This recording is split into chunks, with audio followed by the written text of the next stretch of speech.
Parliament ఎన్నికల గడువు దగ్గర పడుతూ ఉండటంతో జాతీయ పార్టీలన్నీ సన్నద్ధమవుతున్నాయి. ఈ క్రమంలో నేడు తెలంగాణ భవన్లో నిజామాబాద్ పార్లమెంట్ నియోజకవర్గ సమీక్ష సమావేశం జరగనుంది. కాగా నిజామాబాద్ రూరల్, బోధన్, ఆర్మూర్, బాల్కొండ, కోరుట్ల, జగిత్యాల నియోజకవర్గం ముఖ్య నేతలతో BRS working president KTR, MLC Kavitha సమావేశం కానున్నారు. గత ఎన్నికల్లో జరిగిన తప్పిదాలు మరోసారి జరగకుండా వ్యూహాలు రచించనున్నారు.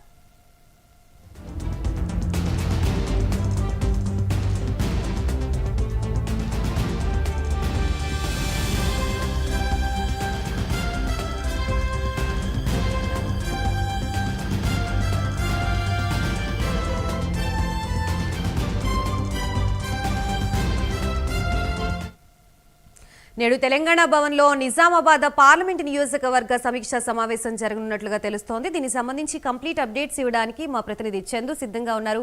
చందు,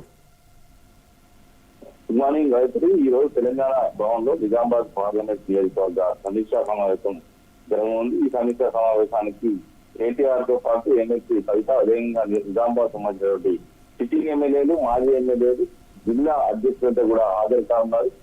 గత ఎన్నికల్లో నిజామాబాద్ నుంచి ఎంపీగా పోటీ చేసి అనూహ్యంగా కూడా ఎమ్మెల్సీ కవిత ఓడిపోయింది. అక్కడ ధర్మపురి అరవింద్ ఎంపీగా గెలిచారు. ఈసారి ఎన్నికల్లో పోటీ చేయాలని ముందు నుంచే కవిత ప్లాన్ చేసుకుని మొత్తం నిజామాబాద్ పార్లమెంట్ పరిధిలో విస్తృతంగా పర్యటిస్తూ వస్తున్నారు. ముఖ్యంగా మొన్న ఇటీవల జరిగినటువంటి ఎన్నికల్లో బీఆర్ఎస్ నుంచి బాల్కొండ నుంచి ప్రశాంత్ రెడ్డి, కోరుట్లలో తలవచూట్ల సంజయ్, అదేవిధంగా జగిత్యాలలో సంజయ్ కుమార్ ముగ్గురు ఎమ్మెల్యే గెలుపొందారు. బీజేపీ నుంచి ఇద్దరు ఎమ్మెల్యేలు ధన్పాల్ నారాయణ, అదేవిధంగా ఆర్మూర్ లో ఫైట్ రాకేష్ రెడ్డి గెలుపొందారు. అదేవిధంగా కాంగ్రెస్ నుంచి నిజామాబాద్ రూరల్ శ్రీపతి రెడ్డి, బోధన్ లో సుదర్శన్ రెడ్డి గెలుపొందారు. అయితే మొత్తంగా చూసినట్టు ఎవరికి పూర్తి జిల్లాలో ఫస్ట్ అయితే రాలేదు. ఈ నేపథ్యంలో ఈసారి దుమ్క పోటీ నిజామాబాద్ లో నెలకొనే పరిస్థితి మనకు స్పష్టంగా కనిపిస్తా ఉంది. దీంతో వచ్చే పార్లమెంటు సంబంధించి ఎన్నికలకు సంబంధించి నిజామాబాద్ లో గెలుపుపైనే అనుసరించాల్సిన వ్యూహంపై ఈరోజు తెలంగాణ భవన్ లో చర్చించబోతున్నారు. ముఖ్యంగా ఎమ్మెల్సీ కవితను గెలిపించేందుకు సరైన వ్యూహాలను అమలు చేయాలని కూడా భావిస్తూ ఉంటారు. ఎందుకంటే ప్రస్తుతం బీఆర్ఎస్ కాంగ్రెస్ పార్టీ ఏదైతే అధికారంలో ఉంది, కేంద్రంలో బీజేపీ అధికారంలో ఉంది. కాబట్టి ఈసారి ఎన్నికల్లో బీఆర్ఎస్ కొద్దిగా గడ్డు పరిస్థితి ఎదుర్కొనే అవకాశం ఉంది. కాబట్టి ముందు నుంచే